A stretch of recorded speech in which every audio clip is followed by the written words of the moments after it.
सध्या उन्हाळ्याचे दिवस आहेत आणि बुलढाणा जिल्ह्याचं तापमान जे आहे ते 43°C वरती पोहोचलेलं आहे. त्यामुळं नागरिकांनी या उकाड्यापासून संरक्षण मिळावं म्हणून आपल्या घरातील कूलर हे काढलेले आहेत आणि कूलरची हवा घेताना दिसत आहेत. मात्र ज्या कूलरला जी थंड हवेची जाळी लागते ती जर का खराब झाली असेल तर ती बनवण्याचं काम अकोला येथून आलेले मुकुंद डोंगरे जे आहेत या ठिकाणी बनवताना आपल्याला दिसत आहेत. आपण जर पाहिलं तर गेल्या 2 महिन्यापासून उन्हाळा लागलाय. जिल्ह्याचं तापमान हे 38°C पासून जवळपास 43°C वरती गेलेलं आहे आणि अनेकांनी घरात कूलर लावलेले आहेत. मात्र कूलर काढल्यानंतर ही जी जाळी जी आहे ही जाळी खराब झाल्यानंतर थंड हवा फेकत नाही किंवा थंड हवा लागत नाही. म्हणून या कूलरच्या जाळीला गवत लावण्याचं काम हे अकोल्याचे मुकुंद डोंगरे जे आहेत ते करताना आपल्याला दिसत आहेत. जवळपास शिमला, ओडिसा या ठिकाणावरून हे गवत जे आहे ते या ठिकाणी आणल्या जाते आणि नंतरच या कूलरच्या जाळीला हे गवत लावलं जातं आणि त्यानंतरच थंड हवा जी आहे ती नागरिकांना या कूलरच्या जाळीपासून मिळते, म्हणजे या गवतापासून मिळते. आपल्यासोबत मुकुंद डोंगरे जे जाळी बनवण्याचं काम अनेक वर्षापासून करताय. वडिलोपार्जित त्यांचा हा व्यवसाय आहे.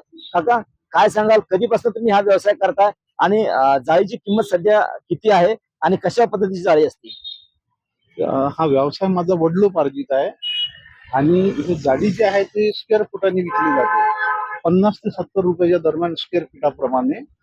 आणि हे याचं असं आहे की हे भरपूर उन्हामध्ये एकदम थंड करण्याचं काम करतं आणि याच्यामुळं कसं की उन्हीचा फटका वगैरे किंवा ऊन लागत नाही याच्यामुळं आणि शरीरात कसं थंडावा निर्माण होतो.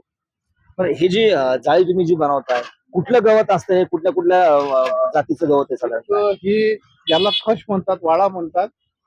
हे उरसडी नावाचं एक गवत येते. ओरिसा आणि आपल्या गोंदिया वगैरे साईडनं भंडारा जिल्ह्यात, चंद्रपूर जिल्ह्यात जे तळे आहेत त्या तळ्यात उरसडी नावाचं एक गवत असते. त्याच्या जडा आहे, याला आपल्या इकडं वाडा म्हणतात, तिकडं खश म्हणतात. आणि हे जे आहे याला उडूल म्हटलं जातं.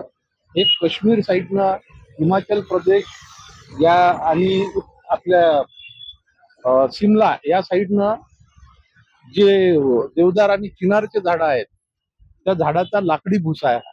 हा तिथून लाकडं आणल्या जातात आणि त्याचा भुसा काढून आपल्या इकडं हा कूलर मध्ये यूज केला जातो. साधारण एक जाळी किती रुपयाला पडते एक गिरायकांना? हे स्क्वेअर फीटाप्रमाणे आहे. एक 1.5 बाय 2ची जरी जाळी घेतली तर 3 स्क्वेअर फीट होते, 150 रुपयाच्या जवळपास पडते. 150 ते 200च्या दरम्यान एक जाळी पडते. नक्कीच. तर हे होते मुकुंद डोंगरे जे अकोल्यावरून बुलढाण्यामध्ये म्हणजे कूलरची जाळी बनवण्याचं काम करण्यासाठी या ठिकाणी आलेले आहेत. हे जे गवत जर का आपण पाहिलं तर हे आपल्या या महाराष्ट्रामध्ये मिळत नाहीये. बाहेरच्या देशामधून हे गवत या ठिकाणी आणावं लागतं आणि अशा पद्धतीने ही जाळी बनवून कूलरला लावलं जाते आणि नंतरच मग कूलरला जी थंडी हवा लागते घरातील सदस्यांना, ती थंडी हवा जी आहे ती या कूलरच्या जाळीपासून मिळते.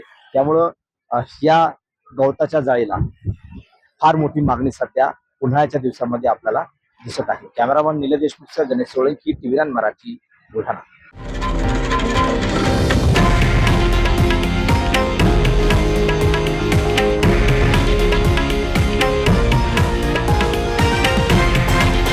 हे आहे देशातील नंबर 1 न्यूज नेटवर्क आणि आपण पाहत आहात TV9 मराठी, एकमेव.